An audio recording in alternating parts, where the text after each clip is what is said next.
Oho. Oho. Oho, oho, oho. Yo.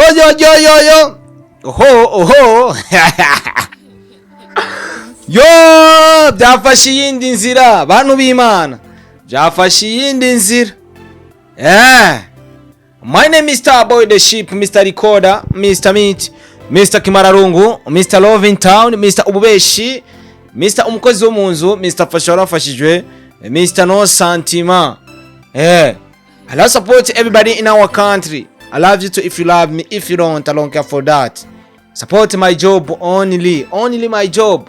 I need the support kukazi kanje ka misi yose. Byafashe indi nzira rero bantu b'Imana. Kino kibazo cha Alvin Smith ndetse na Gusto kiraherera hehe ko bitari ko biroroha na gato. Ubwa mbere na mbere twabonye post ya Gusto. Nika ndayigusomere hamaze ndababwire kubera iki zenda babwire why biri kuba nzenda babwire buri kimwe cyose. Behind camera ni Starboy the Sheep ni wari ko arafata amasanamu. Gusto yazindutse yandika ati Mana uramba hafi witwa Alvin Smith yanteye imuhira anoborera amapine y'imodoka akoresheje imbugita. Ahejeje amamagara kuri telefone anyigambaho ati wiyumva gute genda ugura amapine mashasha. Iyo ni intango akari nyuma karahinda.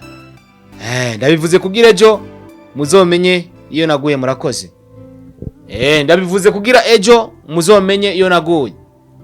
No musashura kuba ngo yatoye amapine yajaga kuri ikindi kintu cyatuma tutamubona kumbure Melanin boy.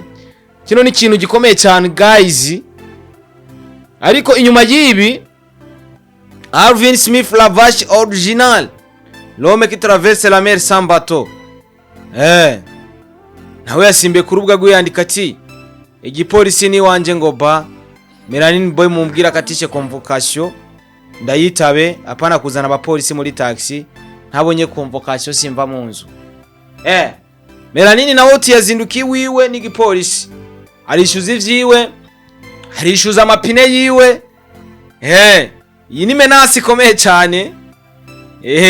Ni byoroshe bantu b'Imana. Ino industry iraryoshe. Ino industry ndakubwire si cyoroshe. Hagera avuga byinshi bitandukanye imwe muri message nabonye hano quelque part ya Melanin boy. Reka ndabe ahantu iri kumbure ndayisome gato dene hamatwi ibandanirize. Murabizi ko agati ya Melanin boy ndetse na Alvin Smith bari batisangwa bafitanye indirimbo ndetse bari kumwe na DJ Fernando. Indirimbo ya mbere shaka kumera nk'abandi Gusto ntiyayibayemo kubera ko habaye tubazo tunutu. Gusto ntiyaboneka muri iyo ndirimbo ariko kubera ko bari bakoze indirimbo nibaza ko atabonetse muri shooting kubera ko indirimbo deja bari bamaze kuyirecordinga yabonetse muri video n'utundi dukugwa two kumarira projet. Indirimbo ya mbere iza gusohoka ari DJ Fernando ari kumwe na Alvin Smith gusa, ariko mu nyuma Alvin Smith asora indirimbo matope kabisa irimo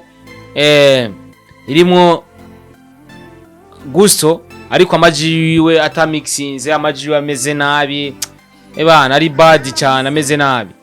Bimaze kugenda uko Gusto aragira reclamation kuri ijya ndirimbo bamugira amajwi nabi irafutwa ku rubuga. Ariko umwanya tuvugana n'indirimbo OG Alvin ari kumwe na Fernando nayo niri kwiragira ikibazo. Uko Alvin yavuze ati subiza song yanje shaka kumera nk'abandi original kuri YouTube yanje hama nanje ndakugurira amapine yawe. Nuko biriko biravugwa. Ikibazo kiroroshe cyane ngo ashaka katishe convocation hama yitabe. Aho yavuze ati akeneye cyanditse kugira sohoke ubutungane buraza gukora. Ndeka ndabasomere message imwe nabonye ahantu ya Gusto hamaden cyo tugira icyo tubivuze ko bro ibi bintu uriko ubifata nka brage ariko umwanya n'umwanya birashobora kumera nabi. Uzobaze muri kariyeri yanje nta beze nigeze nkora hama abariko baravuga utujambo nka kumenga nirigara bazohagume gushika ku munota wa nyuma wakoze ibidakogwa hama nimba ataco uyagiriza nk'umugabo wari gusohoka tukabiheza hama amajambo wambwiye uhejeje gukora ivyo wakoze uyagumize kumuzirikanya. Ciao. Yes, urabona ko ari ibintu bitoroshe kuko uno munsi indirimbo zibiri za Alvin Smith ntago ziri ku rubuga. Bamwe bari kwibaza ati mbega ano nama beze cyane kuko Alvin nkuko bamuzi nkuko yamenyekanye bavuga ati yamenyekanye nk'umuntu yigira ibintu by'ubuvwayu ubutandero nivyo byagiye biravugwa je sindiko ndabivuga ko ariko byari bimeze kubera ko buri muntu wese afise umunsi wo gutobora afise umunsi wo gutera imbere afise umunsi wo uzotuma ibikorwa vyiwe bikoze bimenyekana hana hari. So ugaragaje kuraba bino bintu si byoroshe. Uno munsi tuvugana indirimbo zibiri za Alvin Smith niziri ku rubuga.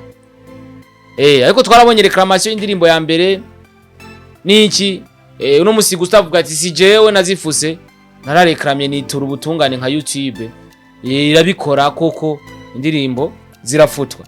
Ariko kuri no mwanya urumva n'uruhombo uno munsi Alvin Smith yakoze indirimbo ojishaka kumera nk'abandi ifise amasanamu indirimbo yamutwaye amafaranga menshi. Ariko bino bintu aho biri kumbure aba promoters batandukanye bari guposta amo bakavuga ati bibaza ko tutabona ivyo barimwo. So reka turindire tuvuga ati wait and see akana akantu k'incamake ndabatuye ndabatamwe ikindi kibombe mundi mwanya shatse mbe ndabahaka anye gushaka kumera nk'abandi. Sasa bino bintu ntibiherera ngaha ndibaza rubanza rucigwa n'abagabo aho koko Alvin Smith araza gufungwa kubera ko yatoboye amapine.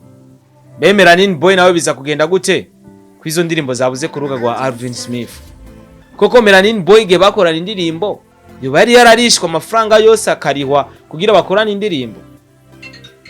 Mbega iyo dukoranye indirimbo yo bro popo koko bigiye kugenda gute reka tuvuga ati wait and see ndinga kugira byose ndabigenze fresh kugira ndabishire ku murongo mu kubaha makuru ndabishira ku murongo mu kubaha makuru apana kubumvikanisha siko none. My name is Mr. Boy the Ship, Mr. Recorder, Mr. Meet Kimararungu, Love in Town, Ubeshi, umukozi wo munzu, Mr. Fasha warafashijwe, Mr. No Santima. I love support everybody in our country. I love you too if you love me. If you don't, I long for that. Support my job only.